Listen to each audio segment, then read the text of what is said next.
She's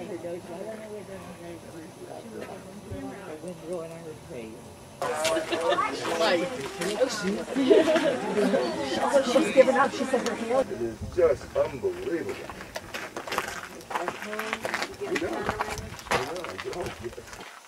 I think she is.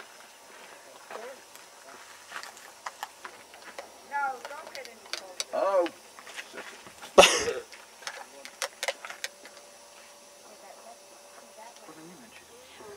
That one right there, that one's just cantilevering over. I want to narrate the show, but I don't know what to say. It's kind of nothing you can say, really. Let the picture speak for itself, really.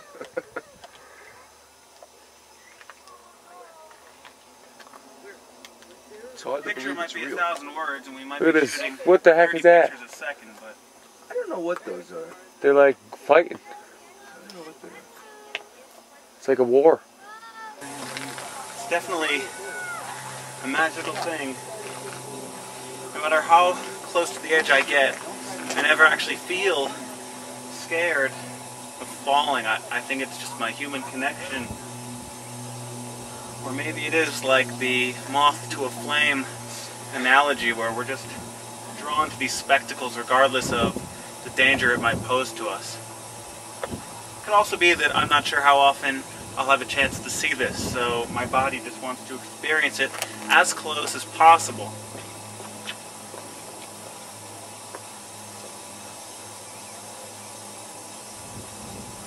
Every part of me is refusing to let myself slip or get hurt. It's this awakening, alivening feeling inside me that every part of me refuses to let go.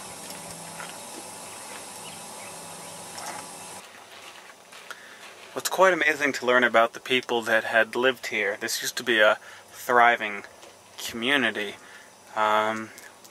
Was they had sandals, and the sandals had the same strap that we see today between the big toe and the next toe. Aside from that, the other amazing thing about it is that they would weave baskets, but they wouldn't just weave the basket by itself. They had art, they had patterns inside of those weaves, and I find that remarkable that they weren't just there to build the necessities, they actually decorated it. So it might have just been an innate thing inside of them to want to be artistic about it.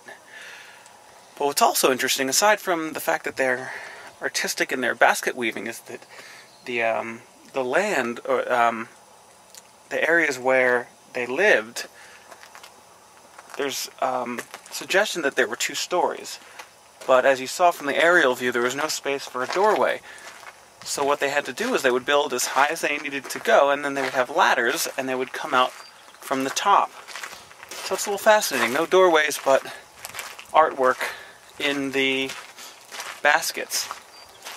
But at the time, they probably didn't have the understanding of archways and keystone technology, if you will. Now, there's a whole bunch of paths that lead in all different directions, and we're just going to follow a few because they'll eventually all come back around to the beginning point. So let's continue on.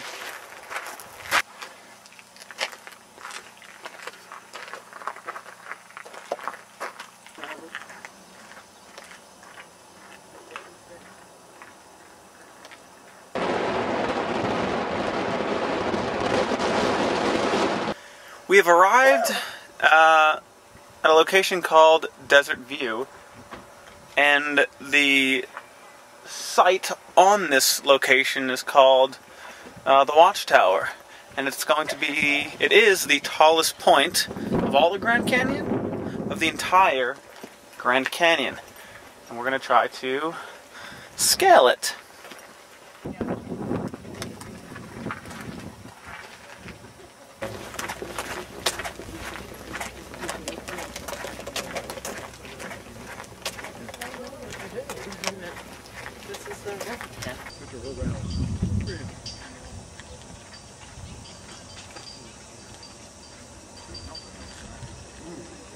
We are now approaching the tower, and And it looks like you can scale almost to the very top. There's actually some screens that cover the windows so you can't fall out. And we're going to at least get as high as we can.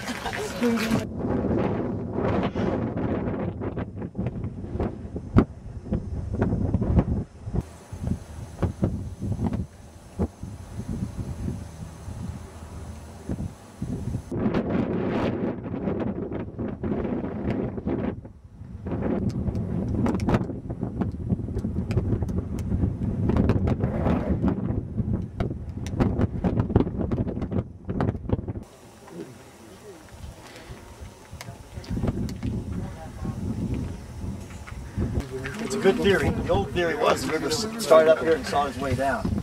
But now geologists know that the Pacific Plate submerged the city. You can see how flat it is. That's because there was something that had to push through. It got pushed up. That side is higher. It looks like this. You can see it. So we had this pulling apart. There's a mountain with a gouge.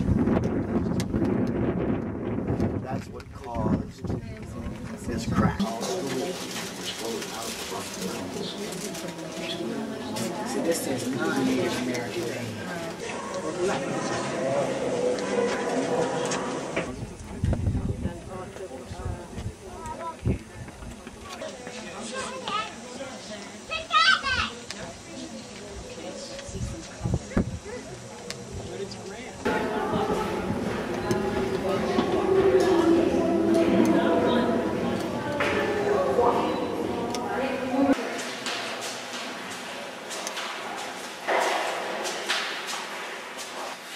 We've now reached the highest point in the tower.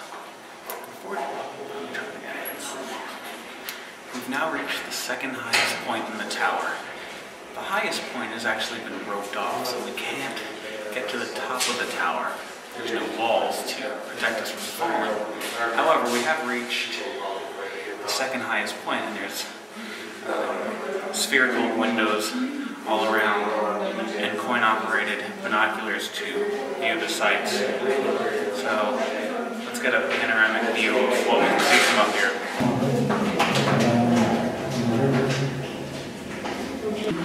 Good. So this is it.